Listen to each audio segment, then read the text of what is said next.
This class is made possible by our kind supporters over at Patreon. Thank you and enjoy the class. Shalom everyone, and welcome to our new weekly Soul of the Parsha class. Every week we delve into the Parsha. Specifically this year we're focusing on the opening passages, the opening aliyah, the opening segment of each Parsha. And we're looking at the very first verses usually, and trying to glean a certain insight, a certain idea, to, where it's like diving into the ocean of the Torah in order to find pearls. We're looking for pearls in the Torah. Torahs are hard to find, they're hard to come by. Even when you find them, they're hidden in an oyster. So you have to be a little bit of a detective, a little bit of a diver, a little bit of all kinds of things in order to find these little gems and pearls. And this week, we are going into the parsha called Teitze. Teitze means when you go out. It's about going out into the world. And our topic, the subject, the headline for today is called The Battle for the Soul. The topic, ostensibly on the surface, is about a topic of wars, battles. But on a deeper level, we're talking about spiritual battles, confrontations that we have in our lifetimes, in the world, encounters with difficulties, with things that are outside of our comfort zone, of our realm of what we are familiar with. And this is why it's all about coming out, Teitze, coming out of our comfort zone and confronting and dealing with things that are hard and difficult, but also finding the holy sparks that are waiting for us there. They're waiting to be found by us. There's a very basic concept in Kabbalah and Hasidut, in the esoteric wisdom of Judaism, and we're going to see this reflected in a very, very beautiful way in the opening of this parsha. The topic isn't a very simple one to tackle when you just look at it, but if you go in, there's really treasures to be found there. So I'm going to start by reading the first 5 verses of this parsha. I usually read them in Hebrew first. I'm going to skip this now. I'm just going to read them directly in English, and then we'll try and explore this on several levels. So it starts like this. If you go out to war, this is the beginning of the parsha. If you go out to war against your enemies, and the Lord your God will deliver him into your hands. So we're talking about going out to wage war and being victorious. And you take his captives. So as often happens in wars, you go out to war, you win, and when you win, you take some captives.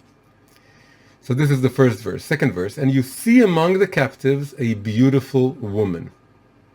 This is the first topic the parsha talks about, is about a beautiful female captive. This is the literal pshat meaning. We're going to go into deeper, higher, more spiritual meanings, but we have to start with the simple level meaning.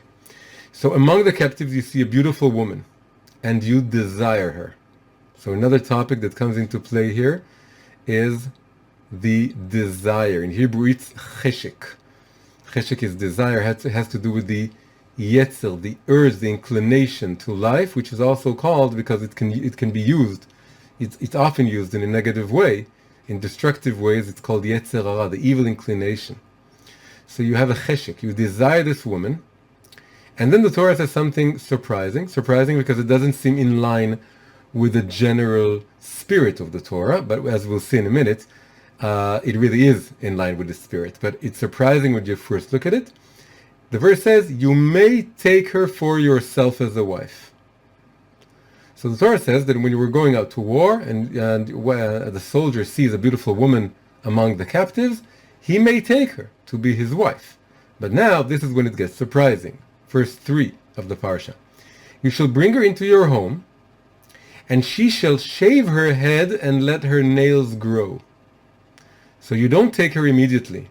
All over the world, in wars and battles, that's the way of the world, is that soldiers would take women from their enemies, from their captives, and they would take them immediately, and basically they would rape them. That's what would happen. That's what happens in wars. So here you can take her, but you don't actualize this marriage, or you don't really enjoy her, or you don't take her physically. You have to wait for a whole month, as we'll see. And she needs to shave her head and let her nails grow, which obviously makes her far less appealing. And she shall remove the garment of her captivity from upon herself, which means the garment that she wore when she was taken captive, and stay in your house, and weep for her father and her mother for a full month. So you take her home, and for a whole month she's left to her own place, and she has to weep and mourn her father and her mother whom she lost for a full month. And only then, after that, you may be intimate with her and possess her, and she will be a wife for you. Now clearly, any initial, instantaneous, on-the-spot kind of urge has totally passed by now. So you have to, after a full month of this, you still want her as a wife, you may take her, but, and then we're moving to verse 5, and it will be, should it be, if you do not desire her after this month, then you shall send her away wherever she wishes, but you shall not sell her for money. That's also very surprising. We would think that now she's my slave, I can sell her. No, you can't sell her. If you either you marry her or you let her completely go. You shall not keep her as a servant, because you have afflicted her. You have afflicted her, you have hurt her, you've taken her captive. And so there's really two options. You can either take her, but only after a month, or you can release her, and she's not your slave, she can't be your slave, and you can't sell her off as a slave either, which again was customary in the ancient world. So we're going to explore this now on three levels. The first level is the really shot level, that is the literal meaning of what's this whole story about, how can we understand this in the Torah context. Then we'll move into two deeper levels. One is the Kabbalistic level, and the other is the Hasidic level. Chassidut and Kabbalah are two levels of exploring the inner dimension of the Torah, the inner levels of the Torah. Kabbalah is the esoteric level. There are many levels before Kabbalah. But when we get to the esoteric level, this is called Kabbalah, and then Chassidut is further exploring the esoteric level, but translating it into the level of our own souls, something much more psychological, not so much mystical, more psychological. So we have a literal meaning, a mystical meaning, and a psychological meaning. That's basically what we want to explore. So we start with the literal meaning. So how can we understand this? Why should the Torah allow this soldier in the war to take this woman captive and to possibly marry her and go through this whole thing? So the sages, Chazal, say something very, very, very deep, which is then reiterated by Rashi, the main commentator. Rashi says, again, following Chazal, the sages, he says about the verse, and you shall take her as a wife, Lo dibra Torah ella keneged yetzer hara. In English, the Torah here is only addressing the yetzer hara, the evil inclination. What does it mean that the Torah is addressing the evil inclination? He means really that the Torah is trying to sort of play or dance with the evil inclination. It's talking to the evil inclination. Usually the Torah talks to our good inclination. It talks to our heads, to our consciousness, to our choosing selves. And the choosing self, the part of us that chooses, is not the evil inclination. That's the part we want to choose against. But here the Torah is talking directly to the evil inclination. What's the idea? So Rashi continues. The Torah knows, the Kadosh Baruch Hu, God knows, that if there will be no permission to marry this beautiful woman that the soldier in the midst of the war, the battle, sees, there will be no avenue, no way, no prospect of him taking her at some point in the future. He's going to take her then and there in a way that's not permissible. He's going to take her in a way that's in violation of the Torah. So the Torah is doing something very sophisticated. The Torah is saying, okay, I understand that you have an evil inclination. I understand that you have a desire. In all walks of life, in all situations in life, you have this. But a soldier in war has it even more acutely. Why? Because when a soldier fights a war, he, in many ways, is letting his evil inclination loose. He needs to be a little bit animalistic. He needs to fight. He needs to be violent. In a war, there's morality in wartime, and of course there are boundaries. But generally speaking, when one is fighting, one is very much connected to one's animal drives, instincts. You're in a state of survival. You're in a state of warfare. It's almost like becoming an animal in the jungle again. And so in this situation, the evil inclination, the sexual desire, it's the once you tap into the animalistic level, it's not just the instincts of fighting or fleeing or attacking. It's also the sexual urges are also awakened. So the Torah is saying something very deep. The Torah is saying we do not want to completely ignore or repress your desires. We want to give them some room. So we're telling you that you see this woman. So again, if the Torah would have said you mustn't ever touch her, this would be too much to take for a soldier in wars in such a situation. So he would say, this is over my head. I'm a soldier in a war. This is part of what everyone does. And he will not be able to contain himself. This is a very special, unique case in the Torah. The Torah doesn't usually work like this. But it does work like this in a situation of war. It's saying if the Torah would prohibit this completely, he would just go ahead and do it in a much worse way. So we're going to give some room to the inclination, to the Yetzel. We're going to say, okay, you want her, you can have her in a month's time.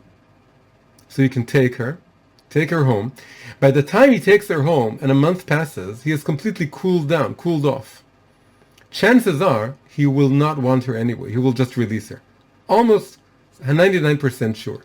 In fact, the way Rashi, the commentator, goes into this, he says, by looking at adjacent verses, he's looking at the next verses. Next verses, after those 5 verses, talks about something ostensibly different. The Torah talks about someone having 2 wives and loving one wife and hating the other wife. So Rashi says, why is this topic connected to the first topic? It's like a completely different topic. He says, no, it's not a different topic. The fact that you put them together means that if he would marry this woman that he took captive, he will end up hating her. She will be the hated wife. By the way, what is topic number 3 of the parasha? First topic is the beautiful captive. Second topic is the 2 wives, one is hated. Third topic is having a rebellious son. On the surface, completely different topics. Rashi says, no, the Torah is teaching us a lesson.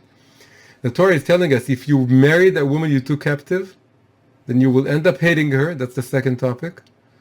And you will have a rebellious son from her. So the Torah is really saying we don't want you to marry that woman. But we know, the Torah knows that if it'll be completely prohibited, the soldier will do it. So the Torah tells him, it gives him some place of like a little bit of a validation, a little bit of an affirmation to the Yetzel, to the inclination. And when you say someone, I understand that you have this inclination, it's normal to have it. You're not a freak for having it. There's a much better chance of it passing and of the person not following it. So that's what happens here. The Torah says you will have this desire and you can take her, and then you have to wait this whole month, and she has to shave her head and all these things. And really the goal is that you don't want her and you release her, and that's the best come. And if you do want to marry her, you marry her. But again, the whole point is, according to this interpretation, is that you're not going to marry her. It's just that you're told that you can marry her, so that it gives you a way of postponing your gratification and then letting go of your gratification. So that's very interesting in and of itself. This really connects to a midrash, a story in the Talmud, that says that one day the rabbis, they were able to capture the evil inclination. It's like the evil inclination is some fantastical animal wandering the world, and they were able to capture it and put it in a cage. But then something unexpected happened. The next day, the next morning, people were getting ready for breakfast, and they wanted to go to their yard, and take some eggs from the chickens, and they couldn't find all over the world. They couldn't find a single egg. No eggs were laid. Why? Because without evil inclination, there's no procreation. There's no fertility. There's no having an egg. Everyone is going to die and starve to death, and no babies will be born. So then they realized you can't get rid. Of course, this is all there's a message. The message is you can't get rid of the evil inclination. It's also a message against religions that support total renunciation of physical desires and of physical living, of marrying and having children. Many religions, both West and East, say that the really holy person is someone who abnegates, all physical desires and it doesn't marry. And here they're really saying it's impossible. You can't get rid of the evil inclination. You shouldn't. The end of the story is that they strike the evil inclination. They give him like a little blow, and they're able to damage him just a little bit. And what happens is that they're able to get rid of sexual desire between siblings. So siblings aren't attracted to one another if they grow up together, at least. And so that's the only thing they could get out of it. But the rest of the desire, they let the evil inclination go, because this is the way you have to go about it. It's not something you kill. It's not something you repress. It's not something you castrate. It's something you accept, and then you work on it. So that's really the story here. The story is, if we were to demand something impossible from a soldier in a war has to connect to his animal soul, and that means having that kind of desire also, and that means we have to give room for this desire. So this is the simple level. If you want to understand the Torah on this level, and you want to say, how can the Torah allow a soldier to take the woman captive, then the message is very, very deep and very profound. And the message is, we don't want you to take her, and we don't want you to marry her. As Rashi makes it clear. But the Torah is just being realistic and sophisticated, and is saying, we're going to tell you that you will be able to have her later on, so that you'll be able to rise above your inclination and your sexual drive, and then not follow it. This is really the proper understanding of this whole concept according to commentary. Now we want, our classes are not just pshat. It's not just the literal meaning. We want to go always into the inner dimension of the Torah, the deeper level of the Torah. And here we're going to go into two levels. So the first level, as I said, is the Kabbalistic or mystical level. Here, of course, we're moving a totally different language and atmosphere and concept space and language. Everything becomes a metaphor in Kabbalah. And every verse, every idea in the Torah is a metaphor for something spiritual and deeper. So here, the beautiful woman held captive among the nations becomes divine and holy sparks that are outside of the realm of the Torah. The realm of the Torah is the realm of holiness, the realm of sanctity. In the realm of the Torah, everything is holy. But then there's all the many, many realms of the world that are outside of the boundaries of holiness. That's almost everything. And although it is a realm of something secular or something profane or something that's not holy, everything, that's one of the most basic tenets of Kabbalah, everything has a holy spark within it.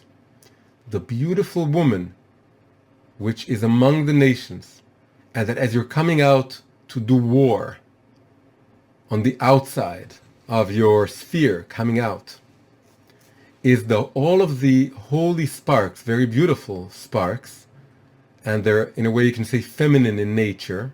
The world is more masculine in nature, the outside of the world. But on the inside you have these kind of female or female-likened holy sparks that are hidden. Just like the pearls that I mentioned. As I said in the beginning, we're diving into the Torah, we're looking for pearls. So that's pearls within the Torah. But there's also pearls in the ocean outside of the Torah.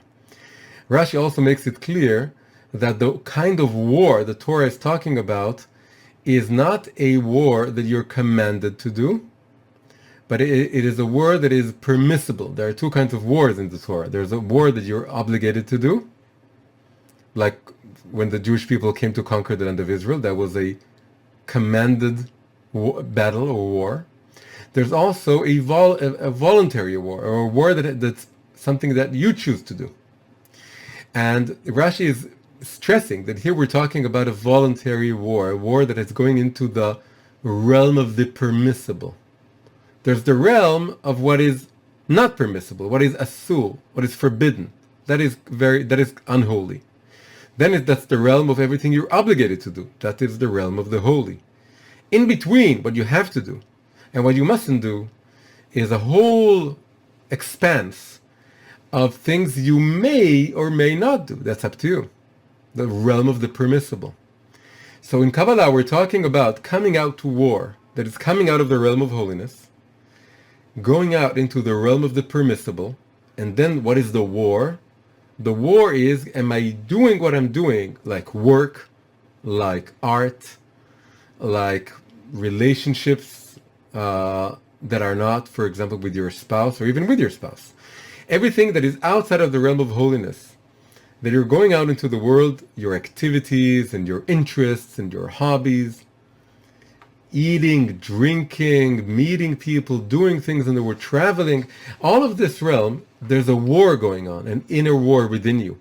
The war is, how are you approaching this realm of the permissible? Is it because you want to just, disappear in it and just have a good time and enjoy yourself and forget about your soul and about holiness? That's missing out on the opportunity. The real opportunity is going into this realm and looking for the holy sparks. Looking for the holy sparks is looking for little elements and concepts and insights and ideas that can reconnect you to God and reconnect you to your soul. So now now look at how the Kabbalah is reading the verses. When the very first verse said that you go out into this war and God delivers the enemy into your hands and you take his captives. If you read the Hebrew says, it doesn't say take his captives. It says veshavita shivyo. You take captive his captives, or you captivate his captives. There's a double repetition of the expression captive. So the Kabbalah interpretations go this way. They say, how can it be that you're taking the captive? You're just taking someone captive. That's it. So the Kabbalistic reading sort of looks at it in another way and says, you are reclaiming something that was already taken captive from you in the first place. Meaning, the beautiful woman. Well, let's go a little bit back to the literal meaning from a Kabbalistic perspective. Suppose someone goes out to war and takes this woman captive and bring her home.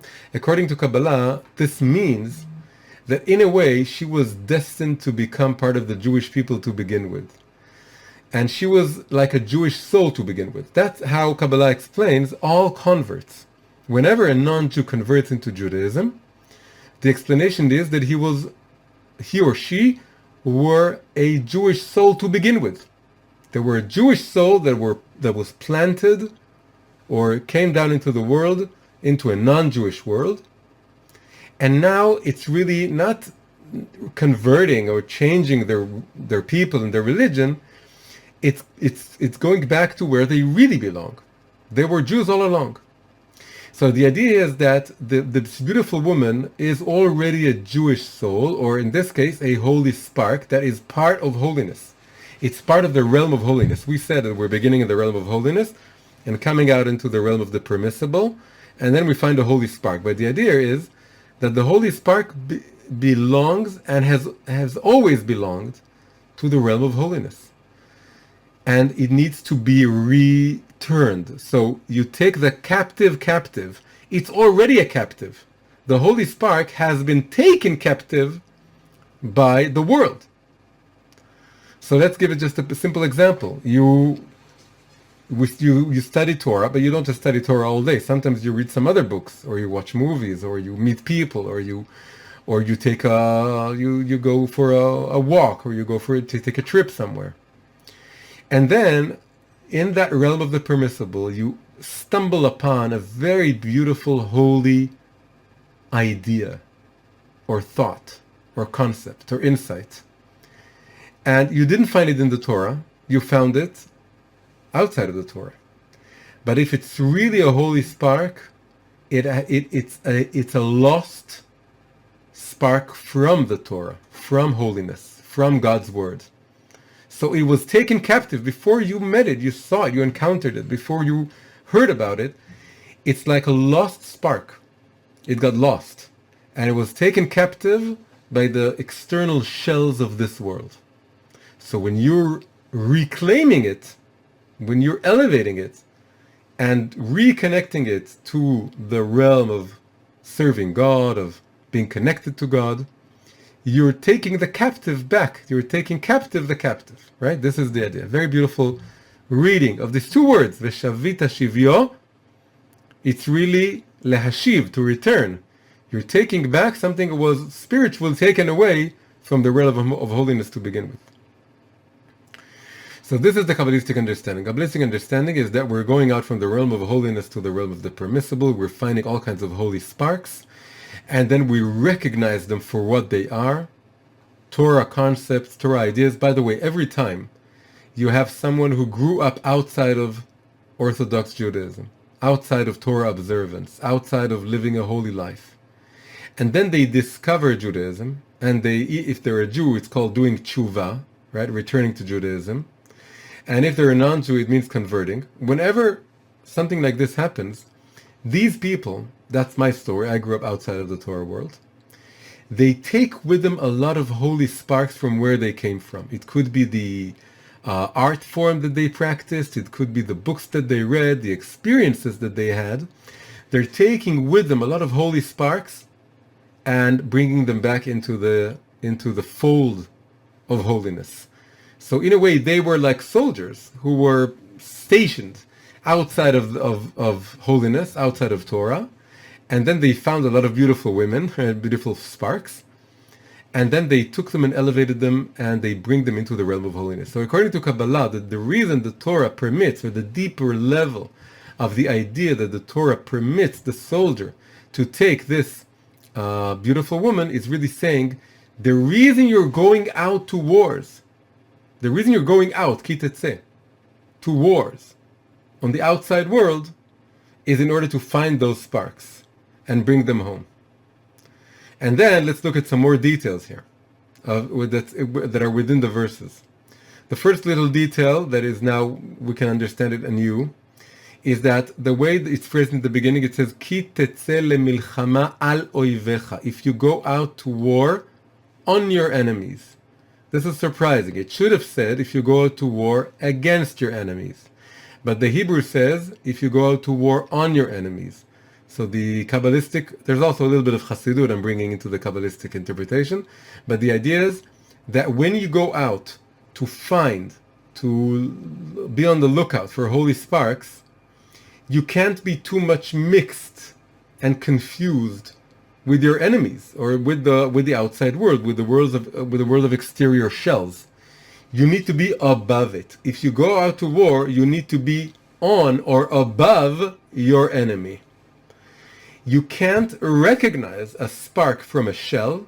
You can't differentiate if you're not above it, which means you have to be deeply connected to your soul root, deeply connected, rooted in holiness, steeped in a lot of Torah, in a lot of Torah wisdom, and then you're above your enemy, and then you're able to recognize the spark and differentiate it from the external shells. That is all the unimportant aspects, the aspects that are not holy, that are not divine, that are just the outward surface of things. If you read a book and you're totally, a secular book, and you're totally wrapped up in the plot and the story and the excitement, you can't differentiate what's holy and what's not holy.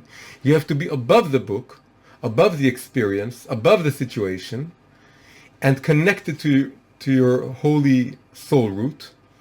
And then you can immediately differentiate the external clutter and baggage and the outside that's unimportant, and what is truly an eternal holy spark that you need to elevate. So you need to be above. That's the first little detail. Afterwards, what happens to that beautiful woman or spark that you take? Then they go to your home, and then they do three things. They shave their head, they let their nails grow longer, or it could also be read that they clip their nails. You can read it in two ways. So here we're going to go with their clipping your nails interpretation. So it's called, in Hebrew it just says she does her nails. So it can be read in several ways. So there's shaving of the head, the clipping of the nails, and the removal of the garment. And then she goes into your home. What are the three elements?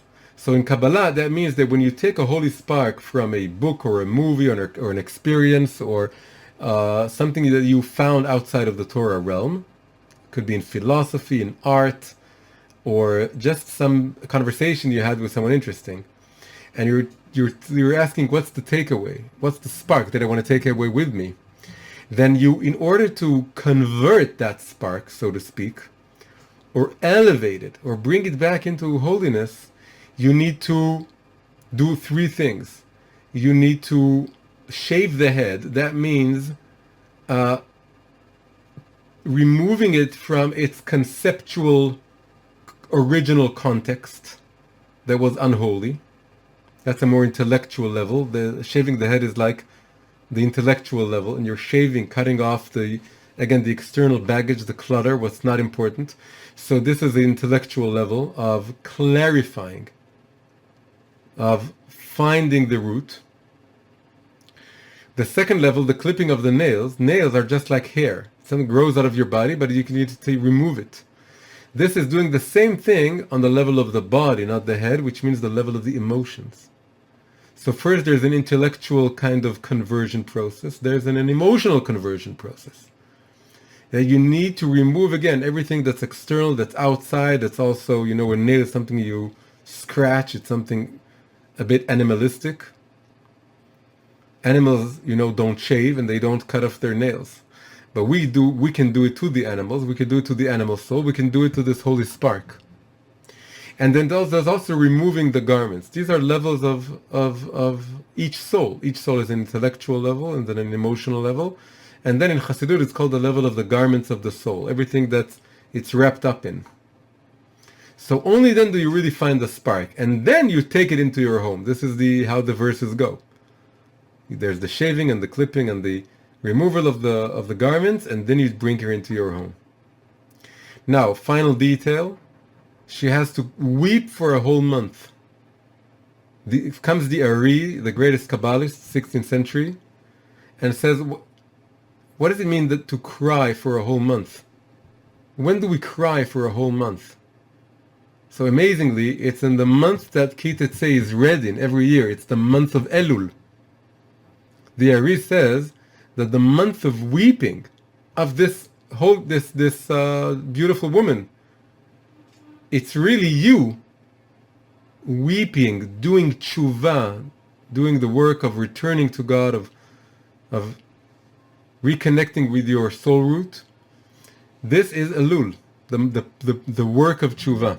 So you do this, and then you're really able to marry this spark, or that is unite with this spark. So throughout the year you need to find those sparks and sort of clean them and wash them and take them out of the original context. This is true for every idea. For example, you find, again, like in philosophy or art, that you appreciate, you enjoy, and you say, well, there must be a holy spark to this. I want to connect this to the Torah. I'm doing this in my classes many times, that I'm taking a concept from a science fiction story or from whatever, and I'm saying, well, let's find the holy spark in this. So this you need to find examples like this of of, Hasidic rabbis taking a concept that's outside of Judaism and reconnecting it to its a holy root. And that means that's like shaving and clipping the nails and removing the garments. And then you have to do a lot of tshuva, a lot of weeping, of praying that you find the deeper meaning of this, and then you're able to reunite with this. So all this is the second mystical, Kabbalistic level. Now we get to the final level, the Hasidic or psychological level. Here this becomes even more interesting and more on the inside of us, more of an inner work type of interpretation. We're not just talking about sparks, sparks of truth or sparks of divinity. We're talking about something that is within us. Here the beautiful woman becomes a piece of your own soul that is outside of you. Our soul, we think, is within us, and our soul is indeed within us. But there are elements of our souls that we will never find through introspection or just living a holy life and, shunning the world and being closed up from the world. People think if they go to some ashram or monastery or some retreat, and then they go deeply into prayer or meditation, that they're going to find their soul root. But according to this idea, this beautiful woman is yourself. It's a hidden part of yourself. It's like the lost princess of Rabbi Nachman's famous story. Rabbi Nachman is a story about a lost princess. This is the Shekhinah. It's also your own soul. It is outside of you.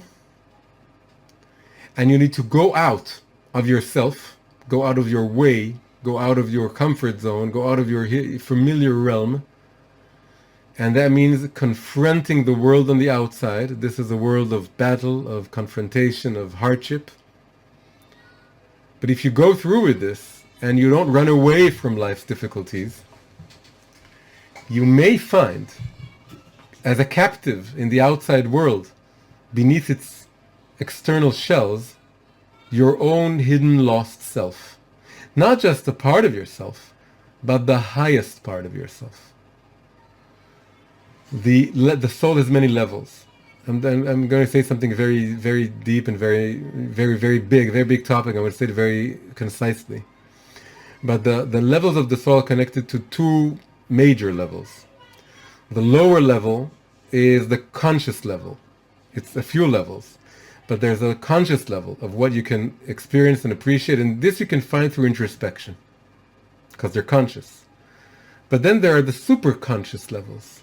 They're beyond your own grasp.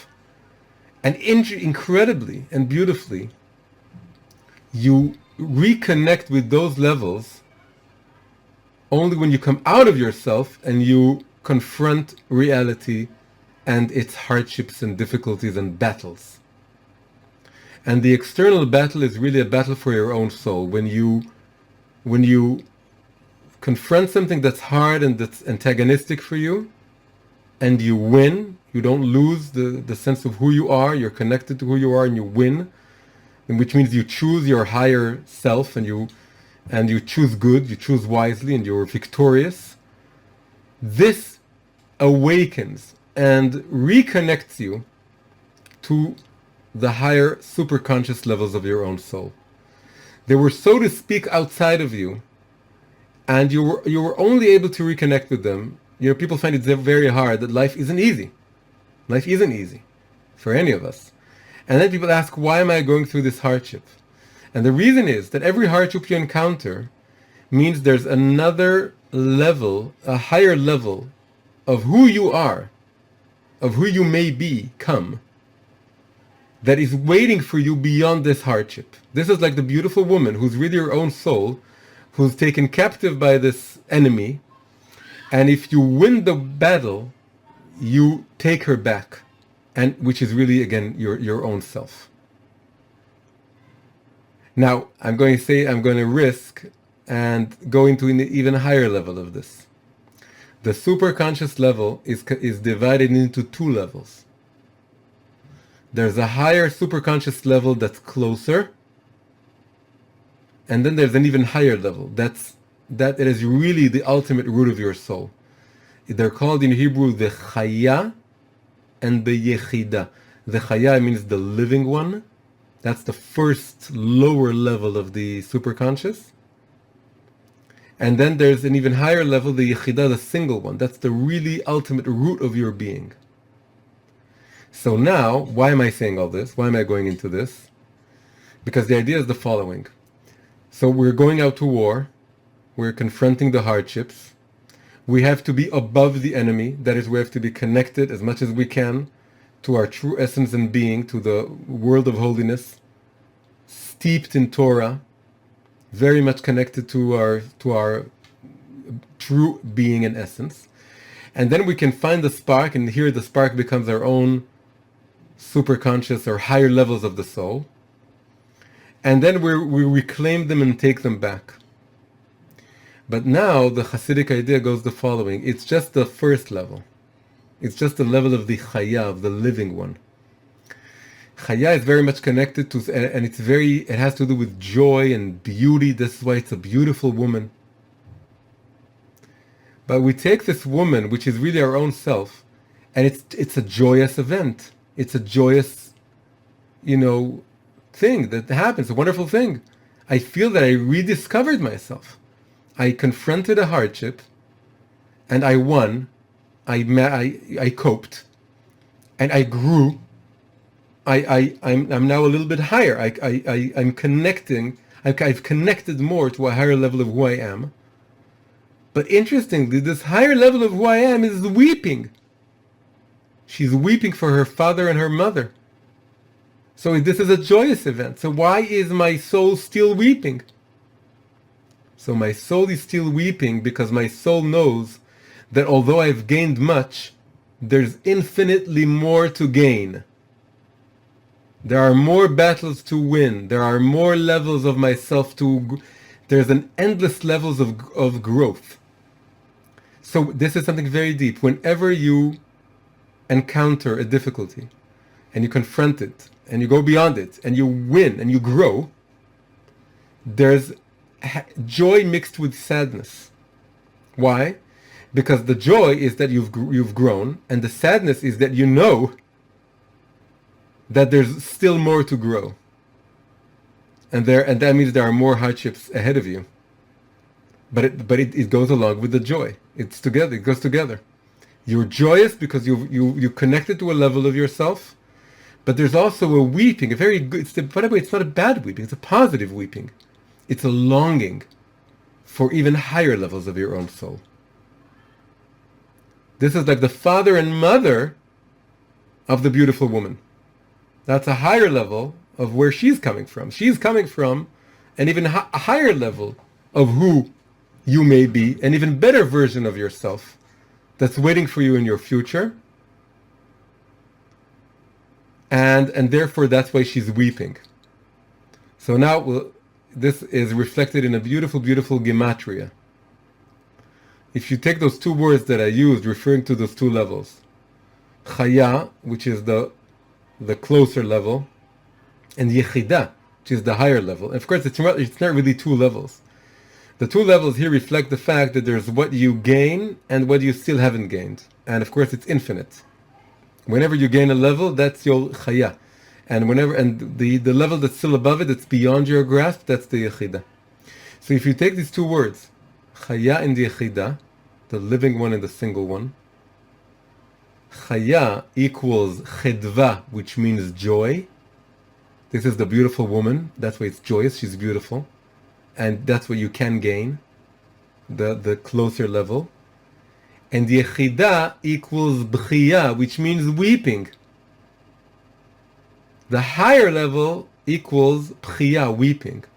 So Chaya and Yechida has the same numerical value as Chedva and B'chiya, joy and weeping.